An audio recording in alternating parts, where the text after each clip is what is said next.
నమస్కారం వాజీ వార్తలకు స్వాగతం. ముందుగా నేటి ముఖ్యాంశాలు చూద్దాం. విద్యా ఐటీ శాఖ మంత్రులుగా బాధ్యతల స్వీకారం. మెగా డిఎస్సి ఫైల్పై తొలి సంతకం చేసిన నారా లోకేష్.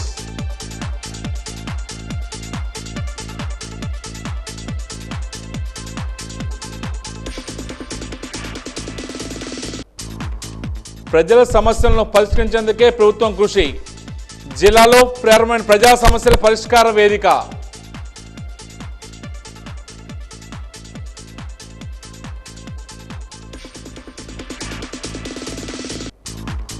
అర్హులైన మహిళలకు చేయూతను అందించాలన్న ఐద్వా కార్యదర్శి. రైతులకు పెట్టుబడి సాయం చేయాలన్న ఏపీ రైతు సంఘం నాయకులు.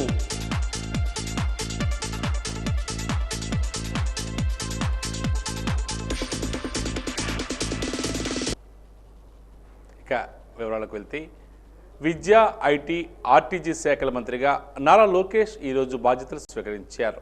వేద పండితుల మంత్రోచ్చారాల నడుమ సచివాలయంలోకి అడుగుపెట్టిన Lokesh 4th block 1st floor room number 208 ఛాంబర్లో బాధ్యతలు స్వీకరించారు.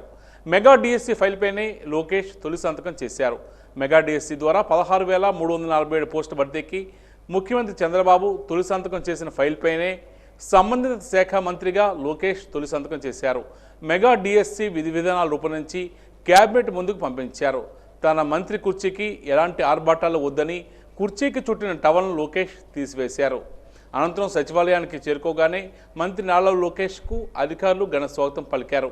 నారా లోకేష్కు మంత్రులు నిమ్మల రామానాయుడు, రాంప్రసాద్ రెడ్డి, సవిత, గుమ్మడి సంజయరాణి, కొండపల్లి శ్రీనివాస్, మాజీ ఎంపీ గల్లా జయదేవ్, మాజీ ఎంపీ కనకమేడల, పార్టీ ఎమ్మెల్యేలు తదితరులు అభినందనలు తెలియజేశారు.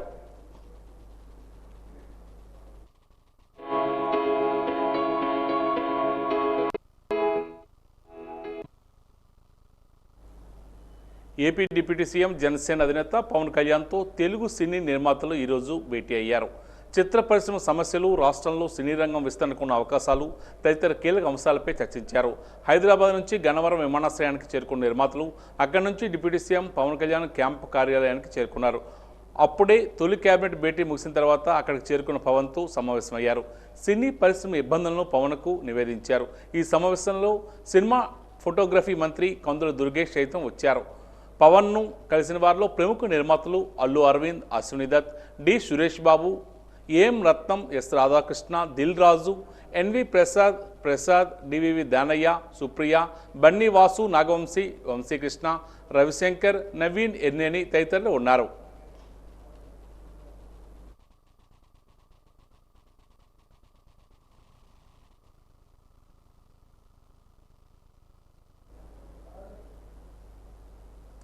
ముఖ్యమంత్రి చంద్రబాబు అధ్యక్షతన తొలి మంత్రివర్గ సమావేశం ఈరోజు జరిగింది. ఈ భేటీలో పలు కీలక నిర్ణయాలపై చర్చించారు. హెల్త్ యూనివర్సిటీకి తిరిగి ఎన్టీఆర్ పేరు పెడుతూ కేబినెట్లో నిర్ణయం తీసుకున్నామని ప్రకటించారు.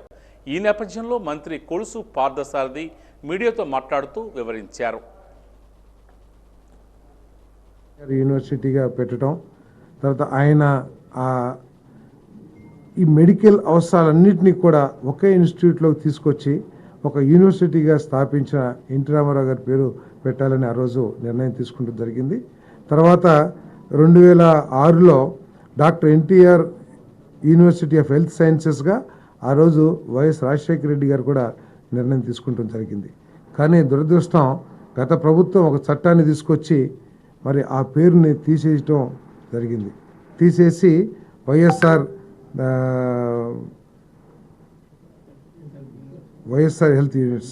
హెల్త్ యూనివర్సిటీగా పెట్టారు.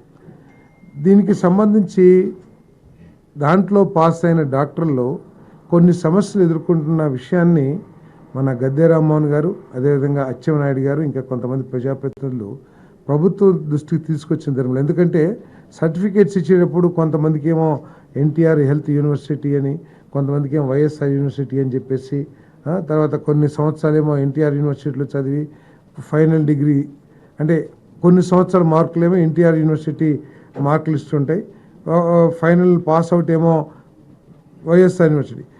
ఇవన్నీ కూడా సమస్యలు ఎదుర్కొంటున్నారనే ఉద్దేశంతో మరి తిరిగి ఆ యూనివర్సిటీకి డాక్టర్ ఎన్టీఆర్ యూనివర్సిటీగా పేరు పెట్టాలని చెప్పి ఏపీ డిజిటల్ కార్పొరేషన్లో పనిచేయకుండానే 129 మంది వైసీపీ కార్యకర్తలకు ఉద్యోగులుగా వేతనాలు తీసుకుంటున్నారని టీడీపీ రాష్ట్ర అధికార ప్రతినిధి నీలైపాలెం విజయ్ కుమార్ ఆరోపించారు. ఈరోజు ఎన్టీఆర్ భవన్లో ఏర్పాటు చేసిన విలేకరుల సమావేశంలో ఆయన మాట్లాడుతూ గడిచిన 5 ఏళ్ల వైఎస్ఆర్ పార్టీ పాలనలో ఒక్కొక్క వ్యవస్థను ఎంతగా దుర్వినియోగం చేస్తారో తెలుస్తుందని ఆయన అన్నారు. చిన్న చిన్న కార్పొరేషన్లు కూడా వదలకుండా వాటిలో తమ వారిని చొప్పించి కార్పొరేషన్ నాశనం చేశారని తెలియజేశారు. క్వాలిఫికేషన్స్తో ఏ రకమైన సంబంధం లేకుండా తమ వాళ్ళని ఉద్యోగులుగా దాంట్లో నింపేసి దాంట్లో 3వ వంతు అసలు ఆఫీస్కే రారంటే ఫేక్ ప్రొఫైల్స్. సో ఆఫీస్కే రారు, వీళ్ళు ఎవరు ఉంటారో ఎక్కడ జీతాలు ఇచ్చారో మనకైతే తెలియదు. కానీ మొత్తం దాదాపు చిన్న కార్పొరేషన్ అది. దానికి 129 మంది ఉద్యోగులతో దాంట్లో 42 మంది ఆఫీసులకే రారు. ఈ లెవెల్లో చేశారు. ఇదే డిజిటల్ కార్పొరేషన్. ఇదన్నీ వాస్తవాలే. దీంట్లో 129 మంది ఉద్యోగుల లిస్టు ఇదేదో ఇప్పుడు తీసిన లిస్టు కాదు, మా గవర్నమెంట్ వచ్చింది తీసిన లిస్టు కాదు, ఇంతకుముందే మా దగ్గర ఉంది. మేము ఇంతకుముందు ఇవన్నీ పెడితే మాకు నోటీసులు పంపించారు అప్పటి సదరు చైర్మన్ చిన్న వాసుదేవరెడ్డి గారు, మీరు తప్పు మారుతున్నారు అది ఇది అని. వాసుదేవరెడ్డి గారు మీరు ఎక్కడున్నారో ఇప్పుడు, మీ తప్పులు మాఫీ అయిపోతాయని చెప్పి మా గవర్నమెంట్ రాగానే రిజైన్ చేసి ఎక్కేశారు. సో మీ తప్పులు ఎక్కడికి పోవు, ఖచ్చితంగా అన్ని you need to face the music for all what you have done. ఇంకో అబ్బాయి ఎవరు, మాధవరావు అనొకతను, రఘు అనొకతను, ఇంకా ఏదో ఈ పేర్లు ఉన్నాయండి. విజయనగరం పార్లమెంట్ సభ్యులు కలిశెట్టి అప్పలనాయుడు సాంప్రదాయ దుస్తులు ధరించి న్యూఢిల్లీలో ఎంపీ క్వార్టర్స్ నుండి పార్లమెంటుకు సైకిల్పై వెళ్లారు. ఈ సందర్భంగా ఆయన మాట్లాడుతూ సైకిల్ తొక్కడం ద్వారా ఆరోగ్యాన్ని పరిరక్షించుకోవచ్చునని తెలియజేశారు. సైకిల్ వినియోగం వల్ల కాలుష్యాన్ని నియంత్రించవచ్చునని వ్యాఖ్యానించారు.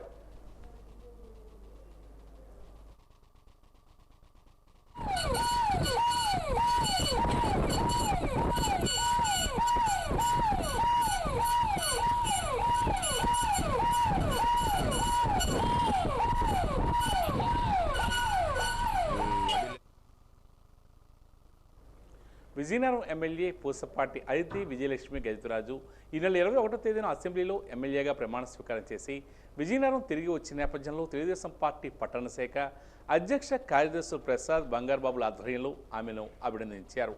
అనతి కాలంలోనే ఆమె ఉన్నత స్థానాన్ని అధిరోహించాలని అభిలషించారు. ఈ కార్యక్రమంలో పెనుమత శ్రీనివాసరాజు, రాజాపుత్రుల రమేష్ కుమార్ తదితరులు పాల్గొన్నారు.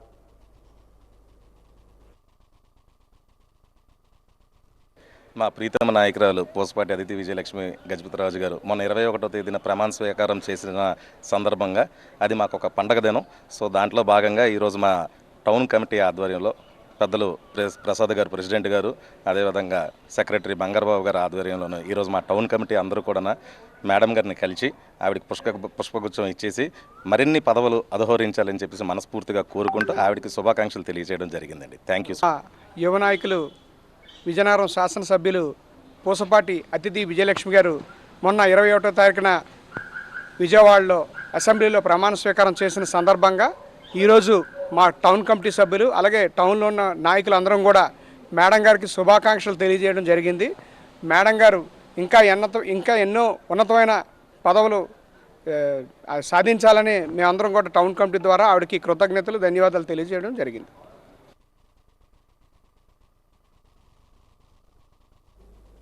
కలెక్టరేట్లో ఈరోజు నిర్వహించిన ప్రజా వింతుల పరిష్కార వ్యవస్థకు వివిధ సమస్యలపై ప్రభుత్వ శాఖల ప్రజల నుంచి 192 వింతులు అందాయి.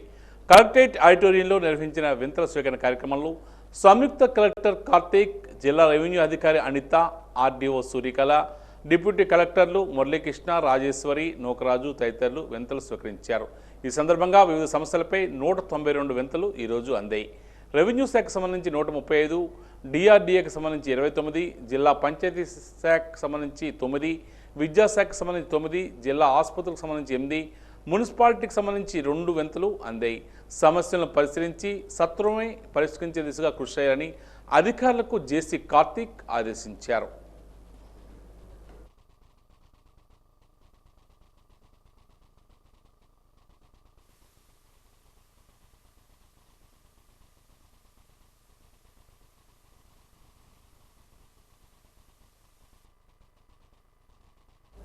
అదేవిధంగా జిల్లా పోలీస్ కార్యాలయంలో జిల్లా ఎస్పీ ఎం దీపిక ప్రజా సమస్యల పరిష్కార వేదికను నిర్వహించి ప్రజల నుండి ఫిర్యాదులు స్వీకరించారు.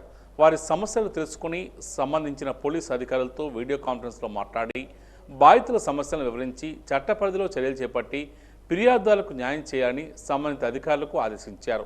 ఈ కార్యక్రమంలో అదనపు SP Asma Parveen, DSP R Govindarao, D Vishwanath, M Veerkumar, DCRB circle inspector Murali తదితరులు పాల్గొన్నారు.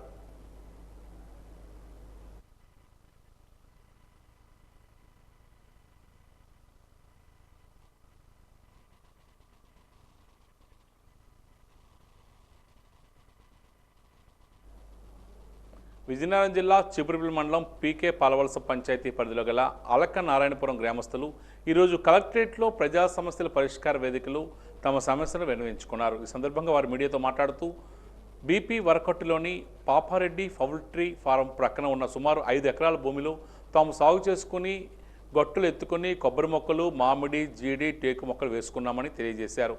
వారి భూమిని సంచాన సూర్యనారాయణ అనే వ్యక్తి అక్రమంగా ఆక్రమించుకొని వారి భూమిలో టేకు మొక్కలు నరికి అమ్మివేసి ఆ భూమిని కూడా తన ఆధీనంలో ఉంచుకున్నారని ఆరోపించారు.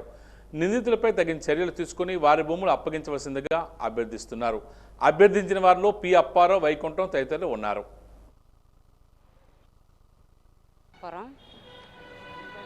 పీకే పాలవలస పంచాయతీ సార్, చీపురుపల్లి మండలం, విజయనగరం జిల్లా.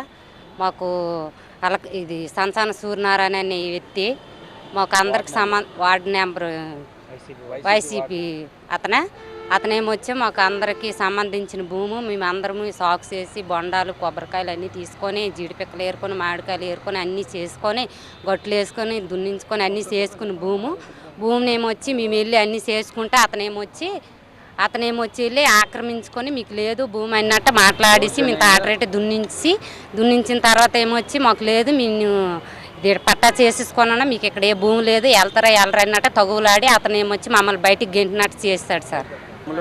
పెబిర్త్ భూమిలో ఇల్లు కట్టిస్తాడు సార్.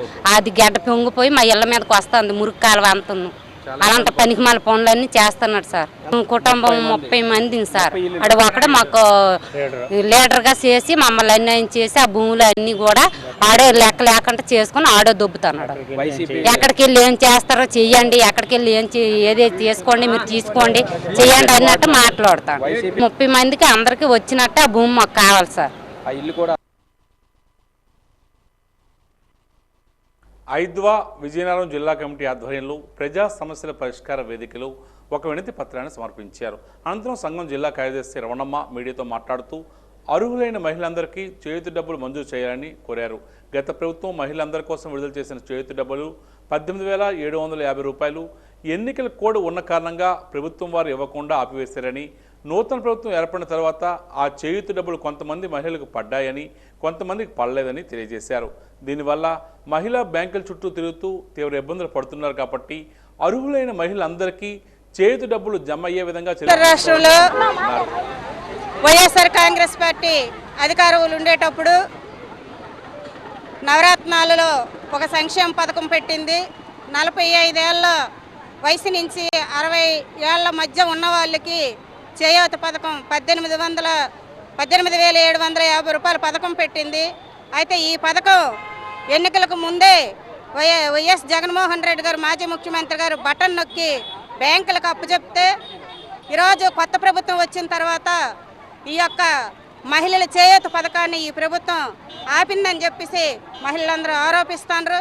అందుకని చెప్పేసి తక్షణమే ఎవరైతే అర్హులు ఉన్నారో ఆ అర్హుల అకౌంట్లోకి 18,750 రూపాయలు తక్షణమే వెయ్యాలని చెప్పేసి ప్రభుత్వం కలువ చేసుకోవాలని చెప్పేసి ఐద్మాగా విజ్ఞప్తి చేస్తున్నాం. లేకపోతే రాబో రోజుల్లో జిల్లా మొత్తం మీద అందరినీ కూడబెట్టి ఈ యొక్క కార్యక్రమాన్ని ముందుకు తీసుకెళ్తాం. ఈ కార్యక్రమానికి ప్రభుత్వ అధికారులే బాధ్యత వహించవలసిందిగా మీడియా ద్వారా హెచ్చరిస్తూ ఉన్నాం. జిల్లాలో చాలామంది దళితులకు గత ప్రభుత్వంలో నిలుపుదల చేసిన పెన్షన్లు పునరుద్ధరించాలని దళిత హక్కుల పోరాట సమితి జిల్లా అధ్యక్షుడు గోకా రమేష్ బాబు డిమాండ్ చేస్తున్నారు. ఈరోజు ప్రజా సమస్యల పరిష్కార వేదికలో ఒక వినతి పత్రం సమర్పించారు.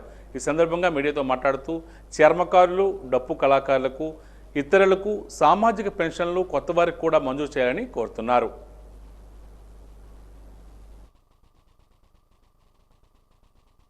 ఈరోజు జిల్లాలో చాలామంది దళితులకి గత ప్రభుత్వంలో నిలుపుదల చేసిన పెన్షన్లను పునరుద్ధరించాలని, అలాగే కొత్త వారికి పెన్షన్లు, డప్పు కళాకారుల పెన్షన్లు కానీ, సామాజిక పెన్షన్లు కానీ, చర్మకారుల పెన్షన్లు కానీ ఇవ్వాలని చెప్పేసి దళిత హక్కుల పోరాట సమితి తరపున డిమాండ్ చేస్తున్నాం. జిల్లాలో సుమారుగా అన్ని మండలాల్లో కలిపి 800 మంది పైగా ఉన్నారు. వీళ్ళందరికీ కూడా పునరుద్ధరించాలని, అలాగే కొత్త వారికి పెన్షన్లు ఇవ్వాలని చెప్పేసి మేము డిమాండ్ చేస్తాం. జిల్లాలో ఖరీఫ్ ముమ్మరంగా సాగుతున్న నేపథ్యంలో రైతులకు విత్తనాలు, ఎరువులు, పురుగుల మందులు, దుక్కులకు పెట్టుబడి అవసరమని రాష్ట్ర రైతు సంఘం అధ్యక్షుడు బుద్దిరాజు రాంబాబు పేర్కొన్నారు. జిల్లా కలెక్టరేట్లో ప్రజా సమస్యల పరిష్కార వేదికలు వినతిపత్రం సమర్పించి అనంతరం మీడియాతో మాట్లాడుతూ రాష్ట్ర ప్రభుత్వం పెట్టుబడి సాయం కింద 20,000 రూపాయలు ఇస్తామని గతంలో హామీ ఇచ్చిందని, ఆ మొత్తాన్ని వెంటనే జమ చేయాలని ఆయన కోరుతున్నారు. తోటపల్లి, మడ్డువలస, పెద్దగెడ్డ, వెంగళరాయి, ఆంధ్ర, తాటిపూడి తదితర ప్రాజెక్టుల కింద కాలువలు పూడికిపోయి ఉన్నాయని, నీటి పంపిణీ సక్రమంగా జరగడం లేదని ఆవేదన వ్యక్తం చేస్తున్నారు. దీనివల్ల రైతులకు మిక్కిలి నష్టం జరుగుతుందని, గత ఏడాది సక్రమంగా నీరు అందకపోవడం వల్ల రైతులు అనేక పంటల విషయంలో నష్టపోయారని పేర్కొన్నారు. జిల్లాలో ఖరీఫ్ పంటలు ముమ్మరంగా సాగుతున్నాయి. అయితే రైతులకి విత్తనాలు, అలాగే ఎరువులు, పురుగు మందులు, అలాగే దుక్కులకి అన్నిటికి పెట్టుబడి అవసరం. ఈ పరిస్థితుల్లో రాష్ట్ర ప్రభుత్వం పెట్టుబడి సాయం కింద 20,000 ఇస్తామంది. అందుకు వెంటనే జమ చేయాలని ఆంధ్రప్రదేశ్ రైతు సంఘంగా కోరుతున్నాం. అలాగే ఈరోజు జిల్లాలో తోటపల్లి, అలాగే మడ్డువలస, అలాగే పెద్దగెడ్డ, వెంగళరాయ, ఆంధ్ర, తాటిపూడి తదితర ప్రాజెక్టుల కింద కాలువలు పూడికిపోయి ఉన్నాయి. డొంక తుప్పతో, అలాగే మేటలేసి, అలాగే గండ్లు పడి, షట్టర్లు కూడా డివిజన్ డామ్స్ దగ్గర కూడా షట్టర్లు పోయి ఈరోజు నీటి పంపిణీ సక్రమంగా చివరి ఆయకట్టు వరకు నీరు అందక పంటలో రైతులకి నష్టం జరుగుతుంది. గత సంవత్సరం ఇదే విధంగా చివరి ఆయకట్టుకు నీరు అందపోవడం వల్ల అనేక పంటల్లో రైతులు నష్టం జరిగింది. అందుకోసం వెంటనే జిల్లా యంత్రాంగం స్పందించి ఈ పూడికలు కానీ ఇవన్నీ వెంటనే క్లియర్ చేసి ఖరీఫ్కి నీరు అందే విధంగా చేయాలా. అలాగే ఇరిగేషన్, ఈ నీటి పంపిణీకి సంబంధించి ఇరిగేషన్ సిబ్బంది తగినంత మంది లేరు.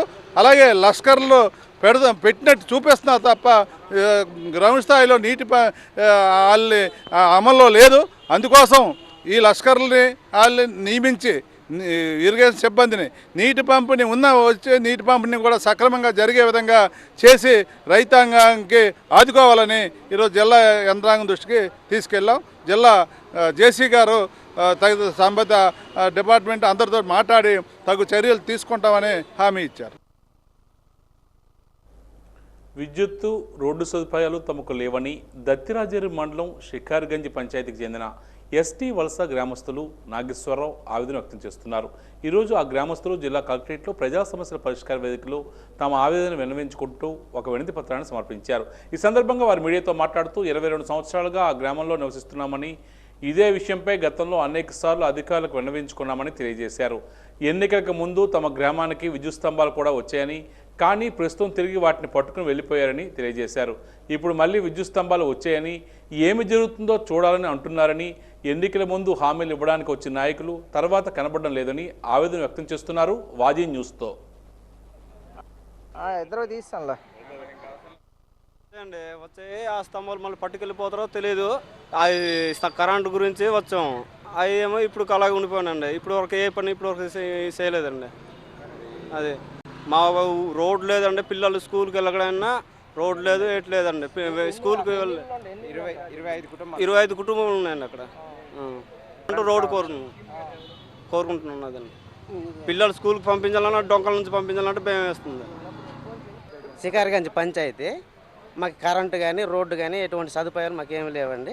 ఇదిగోండి మేము 15 మంది వచ్చాము ఈరోజు జిల్లా కలెక్టర్ గారు కలడానికి. ఇది కలిసి కాగితాలు ఇచ్చి వెళ్తున్నామండి. గత 22 సంవత్సరాలు బట్టి ఉంటున్నామండి ఇక్కడ దత్తిరాజర్ మండలంలో షికార్గంజ్ గ్రామంలో. ఎన్నాళ్ళు చెప్పాను సార్, చాలాసార్లు అధికారులకు వచ్చి కంప్లైంట్లు ఇవ్వడం అనేది అన్నీ జరిగాయి సార్. ఈసారి తంబాలు కూడా వచ్చాయండి. ఎలక్షన్ ముందు 2 సార్లు వచ్చాయి. ఫస్ట్ వచ్చాయి మీ కరెంట్ వచ్చింది అన్నారు, అన్నీ చెప్పారు, తీసుకెళ్ళిపోయారు.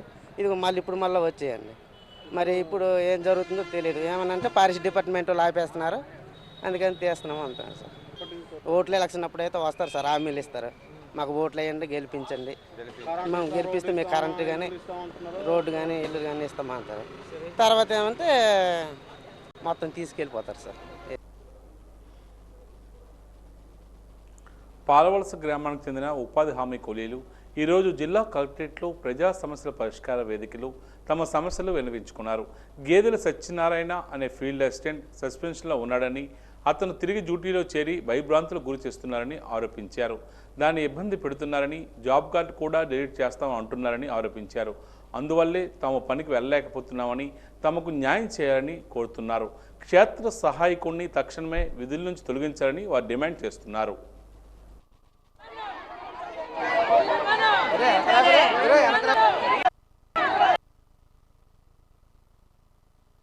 సార్ నారాయణమ్మ అండి నేను. సార్ చాలా అవినీతిగా పాల్గొంటానని ఇంతకు ముందు కేసు పెట్టారండి. 3 సంవత్సరాలు సస్పెన్స్లో ఉన్నాడండి. ఇప్పుడు ఎలక్షన్ పరంగా కమిటీకి వెళ్ళి ఏజెంట్గా వెళ్ళి ఇప్పుడు మళ్ళీ అక్కడి నుంచి లెటర్ తెచ్చుకోండి. మళ్ళీ ప్రజలపైన అత్యాచారం, ఎందుకంటే అసభ్యంగా ప్రవర్తిస్తాడండి. చాలా అసభ్యంగా ప్రవర్తిస్తాడు ప్రజలతో. 500 మందిలోకి 50 మంది వెళ్తాడండి. 450 మంది పనికి వెళ్ళట్లేదండి. అయినా సరే ఎంతమంది ఆగిపోతున్నారు కాబట్టి 50 మంది కూడా వెళ్ళట్లేదు. వాళ్ళు బెదిరించి మరీ తీసుకెళ్తానండి. మీరు పని చేయకపోయినా పర్లేదు, 300 వస్తానని, మీరు 300 వస్తానని తీసుకెళ్తాను. వాళ్ళని కూడా బెదిరించి తీసుకెళ్తానండి. ఈ రాణాలు ఎవరైతే ఉన్నారో వీళ్ళు కూడా జాబ్ కార్డు డిలీట్ చేసేస్తాను అంటానండి. జాబ్ కార్డు కావాలంటే 500 ఇవ్వాలండి. 500 ఇస్తేనే జాబ్ కార్డు వస్తుంది, లేకపోతే రాదు.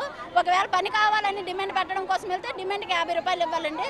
ఒకవేళ మేము ఎంత కష్టపడినా మా కష్టపడిన తగిన వేతన రాదండి. ఎందుకు రాదంటే అతనికి డబ్బులు ఇస్తేనే పేమెంట్కి డబ్బులు ఇస్తేనే వేతన వస్తుంది. ఒక మనిషి కూడా 50 రూపాయలు ఇవ్వాలి. ఎంతమంది వెళ్తే అన్ని 50 ఇవ్వాలి. ఒకవేళ ఎంత కష్టపడినా అతనికి 50 రూపాయలు 100 రూపాయలు ఇవ్వకపోతే పేమెంట్ అయితే న్యాయంగా రాదు. ఎప్పుడు ఇంతకు ముందు నుంచి అతను అలాగే ప్రవర్తిస్తాడు. 15 నగరపాలక సంస్థ కార్యాలయం నందు నిర్వహించిన ప్రజా వింతుల పరిష్కార వ్యవస్థకు 5 వింతులు వచ్చాయి. పలువురు తమ సమస్యలను వెల్లడిస్తూ వినతి పత్రాలు నగరపాలక సంస్థ కమిషనర్ ఎంఎం నాయుడుకు అందజేశారు. ఆయా వినతుల పరిష్కారానికి సంబంధించిన విభాగాల అధికారులకు కమిషనర్ ఆదేశించారు. హౌసింగ్కి సంబంధించి 1, ఇంజనీరింగ్ విభాగానికి సంబంధించి 2, శానిటేషన్కి సంబంధించి 2, వాలంటీర్ రాజీనామాకు సంబంధించి 2 వినతులు అందాయి. 41వ డివిజన్ 49వ నెంబర్ సచివాలయ పరిధిలో అనధికార సభ్యులు సచివాలయంలోకి ప్రవేశించి సిబ్బందితో సమీక్ష చేయడం విరుద్ధమంటూ విచారణ జరిపించాలని బొంగ భానుమూర్తి అనే వ్యక్తి వినతి పత్రాన్ని అందజేశారు. వినతులు స్వీకరించిన కమిషనర్ ఎంఎం నాయుడు సమస్యల పరిష్కారానికి చొరవ చూపించాలని సంబంధించిన అధికారులకు ఆదేశించారు.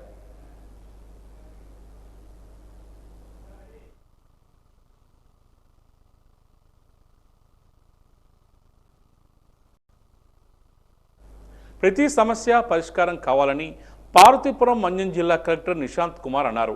ప్రజా సమస్యల పరిష్కార వేదిక కార్యక్రమం సోమవారం జిల్లా కలెక్టరేట్ కార్యాలయంలో జిల్లా కలెక్టర్ అధ్యక్షతన జరిగింది. ఈ సందర్భంగా జిల్లా కలెక్టర్ మాట్లాడుతూ ప్రభుత్వం ప్రతి సమస్య పరిష్కారం దిశగా యోచిస్తుందని తెలియజేశారు. సుపరిపాలన, సమర్థత, అవినీతి రహిత వ్యవస్థ లక్ష్యంగా పనిచేస్తుందని చెప్పారు. జిల్లాలో ఉన్న అన్ని మున్సిపాలిటీల్లోనూ మంచినీటి ట్యాంకులను శుభ్రపరచాలని, శుభ్రపరిచేటప్పుడు తగు జాగ్రత్తలు తీసుకోవాలని పేర్కొన్నారు. త్రాగునీరు సమస్య లేకుండా చర్యలు తీసుకోవాలన్నారు. మంచినీటి పైపులు ఎక్కడైనా లీకులు ఉన్నాయో లేదో తనిఖీ చేసి లీకులు ఉంటే పైపులు మార్చాలని 4 మున్సిపల్ కమిషనర్లకు జిల్లా కలెక్టర్ ఆదేశించారు.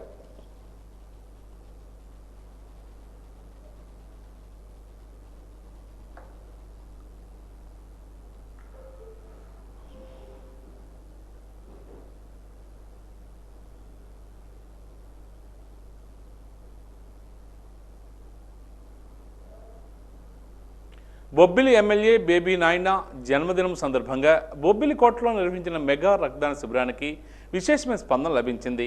రక్తదాన శిబిరాన్ని మాజీ ఎమ్మెల్యే తెంటు రాజా ప్రారంభించారు. ఈ సందర్భంగా ఆయన మాట్లాడుతూ రక్తదానం చేస్తే ప్రాణదానం చేసినట్లేనని ఆయన అన్నారు. రక్తదానం చేసే ముందు యువత క్యూ కట్టారు. 285 మంది రక్తదానం చేశారు. ఈ కార్యక్రమంలో రోటరీ క్లబ్ అధ్యక్ష కార్యదర్శులు జేసీరాజు, శ్రీహరి, అవేర్ ఫౌండేషన్ అధ్యక్షుడు Manoj, TDP municipality floor leader Gembala Srinivasarao తదితరులు పాల్గొన్నారు. ముఖ్యంగా ఈరోజు గత 5 సంవత్సరాల నుంచి బేబీ నాయన గారు 3 సంవత్సరాల పుట్టినరోజు బ్లడ్ డొనేషన్ క్యాంప్ చేస్తున్నాం. మంచి స్పందన కలుగుతుంది. ఈసారి కూడా ప్రజలు మంచి స్పందన కల్పించారు.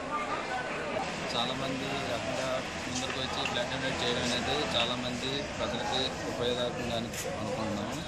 చాలామందికి ప్రజెంట్ చాలా ఎమర్జెన్సీలో బ్లడ్ కావాల్సి ఉంటే విజయనగరం, పార్వతీపురం పరిగెత్తి వచ్చే పరిస్థితి ఉంది. ఇక ఈనాటి వాజీ వార్తలు ముగించే ముందు ముఖ్యాంశాలు మరోసారి. విద్యా ఐటీ శాఖ మంత్రులుగా బాధ్యతల స్వీకారం. మెగా డిఎస్సి ఫైల్పై తొలి సంతకం చేసిన నారా లోకేష్.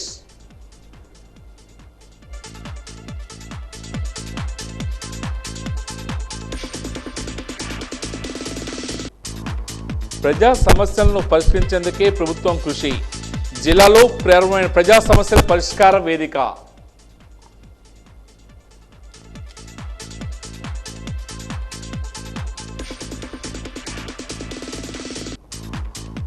అర్హులైన మహిళలకు చేయూతను అందించాలన్న ఐద్వా కార్యదర్శి. రైతులకు పెట్టుబడి సాయం చేయాలన్న ఏపీ రైతు సంఘం నాయకులు.